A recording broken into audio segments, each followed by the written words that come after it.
Hello everyone! In this video, I'm going to show you how you can share or send the designs you created in Canva directly by email to anyone you want, such as students, colleagues, team members, or anyone else. It's really simple, and you can do this in just a few steps. For example, this is a design I have created, and I want to share it with my viewers or anyone else. To do that, go to the Share option and click on See All. Here you'll find options for messaging, email, and you can also send to Messenger, iMessage, WhatsApp, and directly to social media from Canva. Right now, we want to send it by email, so just click on Email and type the email address of anyone you want. You can enter multiple email addresses at once to send to multiple contacts.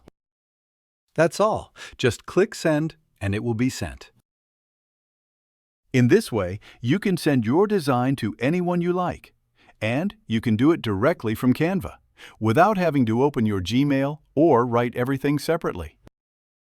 You can share it easily right from Canva. This is a really simple and effective method, so don't hesitate to use this Canva feature.